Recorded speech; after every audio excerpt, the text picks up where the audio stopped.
Me gusta escribir de madrugada, me gusta el silencio de madrugada, eh, me gusta, disculpen la expresión, pero serían un recorrido, no lo voy a decir más elegante, un recorrido inútil, supuestamente inútil. Pues de repente digo, me metí ahora a recorrer esta historia que no tiene nada que ver con lo que voy a escribir, pero estoy aprendiendo. No sé, qué sé yo, tengo que escribir del genocidio armenio. ¿Por qué? Porque hay un hecho deportivo que lo quiero vincular con el genocidio armenio. Y eso lo tengo a miles de kilómetros, a un siglo de distancia, tengo mucha limitación. ¿Cómo me acerco? Entonces me pongo a ver documentales del genocidio armenio. Cuando me faltan las palabras, busco poetas, porque a veces no tengo la palabra para expresar algo, me falta. Y cuando siento que el texto periodístico del historiador no me la... hay algo que me sigue faltando, cuando hay que expresar algún dolor concreto y siento que la palabra no, esa que encuentro, busco poetas y a veces esa búsqueda me lleva 1 hora, 2 horas, a las 3 de la mañana estoy hablando, y digo, pero me tengo que ir a dormir, pero ¿quién me quita ese recorrido? Ese recorrido es hermoso. Ese es un toque que tengo. Yo sé que y uso la expresión, sé que puede ser un poco al pedo, supuestamente, pero no lo es. A mí por lo menos me atrae mucho y eso es un toque. Eso, sé que hay horas en las que voy a utilizar en una nota que no van a ser exactamente para la nota, pero son para mí. Uf. Lo que pasa es que a veces me cuesta separar el periodismo deportivo del periodismo, ¿no? Es más, hoy diríamos que el periodismo político se parece cada vez más al deportivo, ¿no? La creación de esos paneles donde todos discuten al mismo tiempo, gritan, se insultan, se escupen y lo que sea, parecían patrimonio del deporte. Y no, y los vemos también en el periodismo político. Antes era un periodismo más gráfico, ¿no? Yo me sentía muy cercano a eso y no es casual que una revista ya desaparecida como la revista El Gráfico fuera como una escuela para el resto del periodismo latinoamericano deportivo, ¿no? Porque era una revista de textos, casi como que había nuevo periodismo ahí, en el sentido de la mirada más desde otro lugar, más profunda, desde ser testigos del hecho, contarlo bien. Luego no solo el gráfico fue decayendo, sino que bueno, la palabra escrita comenzó a perder algún valor, la palabra hablada comenzó a incorporarse más, de modo más brutal al escenario, como el escenario incluía también ya no palabra hablada, sino pugilato poco menos, pugilato verbal y casi físico. Entonces el periodismo deportivo se tentó muy rápidamente con eso, con el rating. Yo entiendo que el periodismo deportivo fue elegido en general como un género de entretenimiento, ¿no? La política, la economía son más densas, más complejas. ¿Y qué hacemos? Entretengamos con el deporte. Como si en el deporte no hubiese política, no hubiese economía, no hubiese pasiones populares que incluyen muchísimos escenarios que pueden ser contados, no solo el 2-1 o el 3-2. A ver, en mi medio de trabajo, yo siempre me costó mucho la tecnología. Es más, diría que hasta hace un año yo no usaba teléfono celular. O sea, solo cuando me iba a algún mundial a trabajar, a una cobertura al extranjero, el trabajo me daba el teléfono celular porque ahí no quedaba otra. Ahora lo tengo. Pero mira, Mundial de Francia 98. Iba por la hermosa campiña francesa en un tren de gran velocidad de Lyon a París y ya tenía el teléfono celular y la laptop. Entonces podía escribir ahí mismo y transmitir ahí mismo. Y ahí me di cuenta cómo habían llegado para arruinarnos la vida, ¿no? Yo podría haber estado contemplando la belleza de esa campiña francesa y me estaban obligando a trabajar, ¿no? Entonces, bien la tecnología, pero ha logrado esclavizarnos de una manera interesante. Entonces mi combate con eso es desparejo, lo pierdo habitualmente, pero intento que esa supuesta dictadura que puede ser también la tecnología en términos de que todo es ya, todo es ahora. Y sabemos que no todo es ya y no todo es ahora.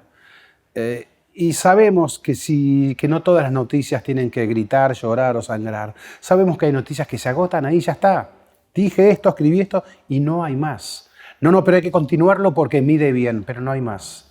Bueno, a todo eso me opongo, me resisto y bueno, y ahí la llevo. Qué sé yo, no es algo que me produzca un gran placer. Entiendo que la tecnología puede ayudar en muchísimas cosas también. He disfrutado haciendo documentales por televisión.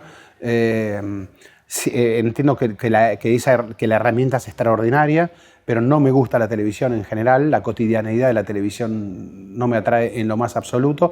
Y para el deporte, la tecnología...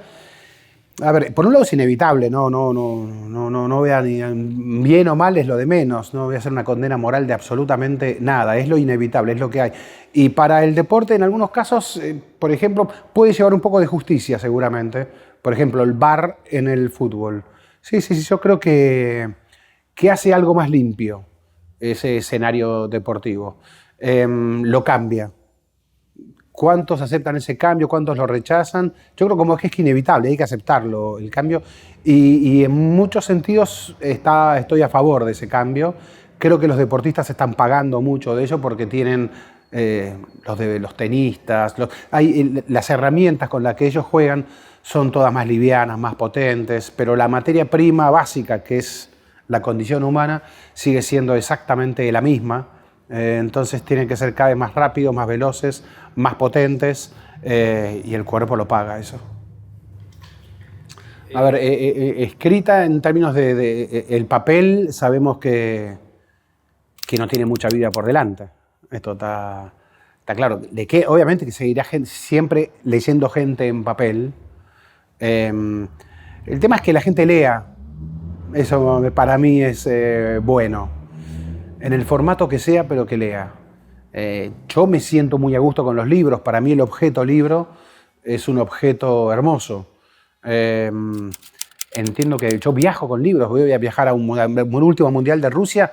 Andaba a cuestas con 2 libracos así, el arte de Rusia, la historia rusa, y me lo llevaba encima porque... No, si lo encontrás en internet. No está en internet eso. Eso es un súper especialista, un señor que trabajó de una manera muy especial. Eso no está en la web. Hay que tener este libro. Y después está el tema de... Porque si respondemos más a que la gente nos lea o a que la provocamos, ¿no? Porque los medios gráficos en periodismo se manejan mucho ahora con los clics, ¿no? Esta noticia tiene muchos clics. ¿Y por qué tiene el clic? Y mira el título. Entonces el título es de repente que fulano insulta a Mengano. Y yo leo la entrevista y la entrevista tiene 99 respuestas inteligentes, profundas, agudas, sensibles, pero no una respuesta, en una sola respuesta este entrevistado dijo una tontera o insultó o lo que fuere. ¿Y qué elige el medio a veces como título? El insulto. ¿Para qué? Para lograr clics, ¿no? Y si el precio es ese, renuncio. No me interesa eso, ¿no? Porque si somos medios de comunicación, ¿qué somos un tren? No, por otro sentido nos dicen medios de comunicación. Comuniquemos entonces. Una vez un profesor me dijo, informar es dar forma. Bueno, demos forma. Si yo estoy deformando, no estoy dando forma. Existe un texto y un contexto. Y si yo a ese texto lo saco del contexto, estoy siendo deshonesto. Yo entiendo la subjetividad. Todos somos sujetos que escribimos para sujetos, hechos por Bocop. No creo en esa tontera de la objetividad. No soy objetivo, no soy neutro, no soy Corea del Centro, no es así. Y tengo una posición sobre las cosas. Lo que intento tener es honestidad también a la hora de informar. Pero en esa honestidad, en ese criterio que voy a utilizar para un título, para utilizar 5 datos y tirar otros 40 datos, en esos criterios que voy a utilizar intento ejercerlo con honestidad. Entonces, hay arbitrariedad, hay subjetividad y también hay honestidad. Y si hay honestidad, tiene que haber contexto. A mí lo que más me duele de este momento actual del clic es que veo mucho fuera de contexto y no es periodismo eso. No, hay 2 proyectos ahí que no podría hablar mucho, son proyectos que están ahí en estudio de documentales, que me interesa, el documental es algo que es un trabajo que me interesa siempre mucho. Y libros por ahora no, libros no, el libro es un proceso muy desgastante, que lleva mucho laburo. Eh, y no, por ahí un proyecto, algo que me gustaría, que nunca me salió y tampoco esté ahí, pero sí me encantaría. Yo siempre admiré los reportajes que hacían en la revista Rolling Stone, ¿no? Donde el periodista estaba una semana, 2 semanas, hasta un mes con el entrevistado o en el lugar de los hechos, ¿no?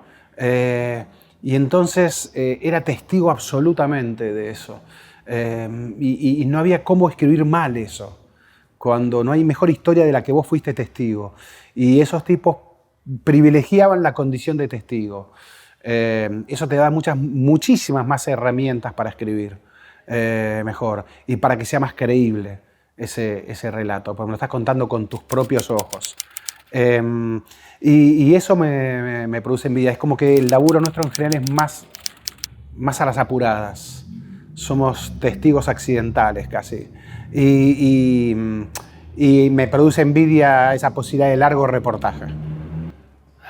A ver, me atrajo mucho una cobertura en Reykjavik, en Islandia, porque fui a un congreso y yo no juego ajedrez, pero viví allí un señor llamado Bobby Fischer, campeón mundial de ajedrez en los años 70 de Estados Unidos, cuando Estados Unidos destrona en plena Guerra Fría a la URSS del ajedrez, y era un loco, era un lunático Bobby Fischer, un personaje borde, y estaba exiliado allí, Estados Unidos lo estaba buscando.